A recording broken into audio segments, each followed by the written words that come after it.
Terdapat satu perkhabaran yang menarik perhatian penggemar bola sepak tempatan, kerana ia dilihat bakal mengukuhkan lagi prestasi pasukan JDT.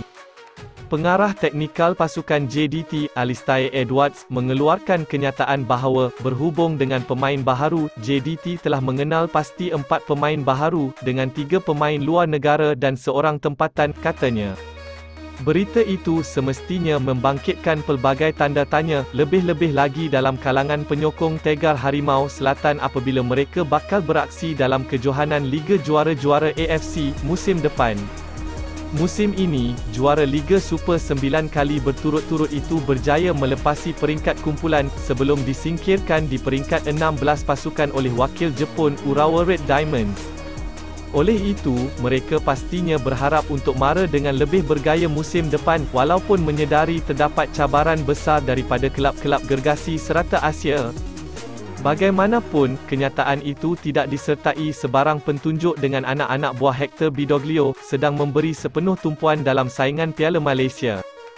Selain itu, jendela perpindahan hanya akan dibuka pada hujung tahun ini, di mana tempoh tersebut pastinya digunakan kelab-kelab Liga Malaysia untuk memperkukuhkan skuad mereka. Tetapi, jangkaan boleh dilakukan penyokong untuk melihat wajah-wajah tempatan dan import yang mampu dibawa masuk bagi menyertai skuad Harimau Selatan musim depan. Berikut merupakan nama-nama yang disenarai pendek menurut pengamatan dan jangkaan, berdasarkan kemampuan dan kelemahan setiap posisi serta mencari pemain sesuai dengan kelebihan tersendiri. Pertama, Endrick Dos Santos. Sebelum ini, pemain Penang FC, Endrick Dos Santos, pernah dikaitkan dengan penghijrahan ke selatan tanah air selepas jendela perpindahan kedua Liga Malaysia ditutup Jun lalu. Perkara itu dikuatkan lagi apabila dia tidak diturunkan ketika kedua-dua pasukan bertembung, dengan laporan mengatakan pemain itu mengalami kecederaan. Namun, perkhabaran yang mengaitkan kedua-dua pihak sekali lagi timbul dengan pemain berusia 27 tahun itu dikatakan tidak akan menyambung kontraknya bersama skuad Harimau Kumbang. Musim ini, Endrick boleh dikatakan antara tonggak pasukan apabila berjaya mengumpul 1 gol dan 3 bantuan gol dalam 14 aksi Liga Super. Pencapaian itu sudah cukup untuk mencuri perhatian barisan kejurulatihan JDT yang pastinya tidak teragak-agak untuk menajamkan lagi barisan serangan mereka. Selain itu, terdapat juga perkhabaran bahawa Endrick bakal menerima status naturalisasi yang membolehkannya didaftar sebagai pemain tempatan, sekaligus membuka ruang untuk membawa import lain.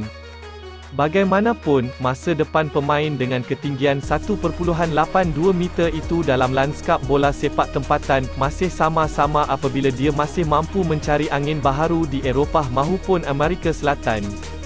Kedua, Shehan Hazmi, selepas beberapa tahun beraksi bersama JDT dan Harimau Malaya, kredibiliti dan kemampuan penjaga gol senior, Farizal Malias, mula dipersoalkan penyokong.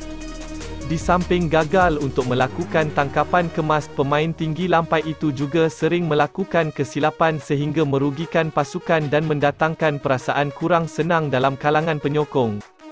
Oleh itu, tercetus beberapa pandangan di media sosial yang dilontarkan peminat Tegar Harimau Selatan untuk menggantikan penjaga gawang itu dengan seorang yang lebih berkualiti.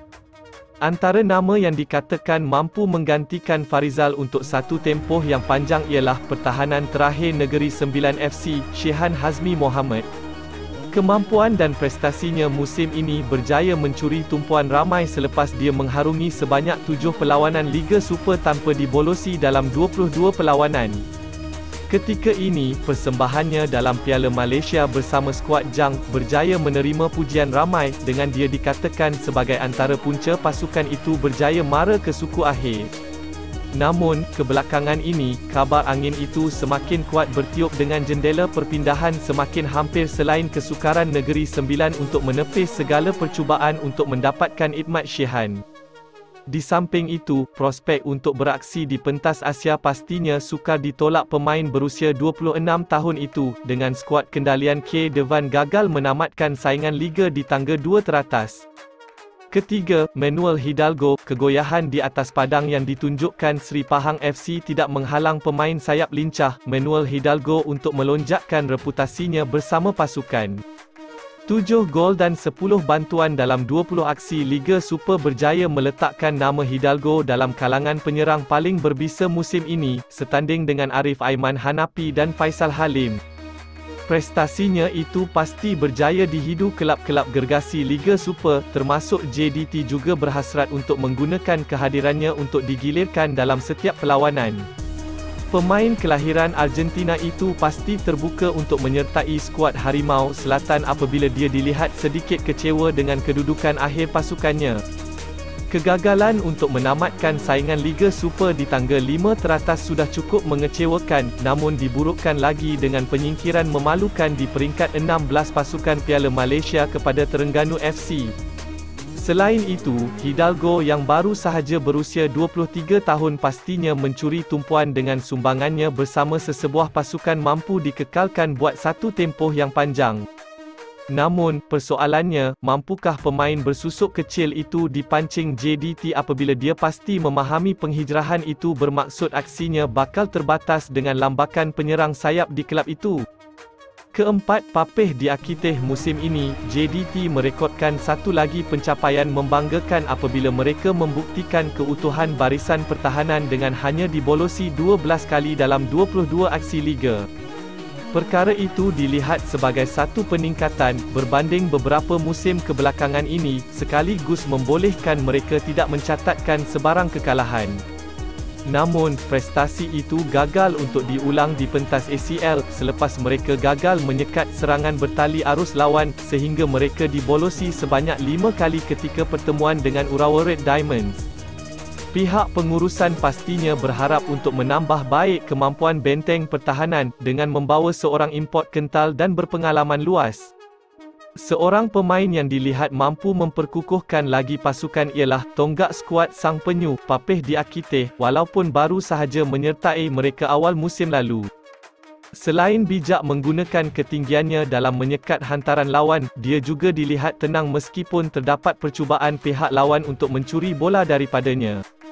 Ketika ini, status kontraknya bersama Terengganu FC masih terawang-awang selepas pihak pengurusan dikatakan sedang melakukan perancangan mendalam dalam mengelak beban kewangan yang besar.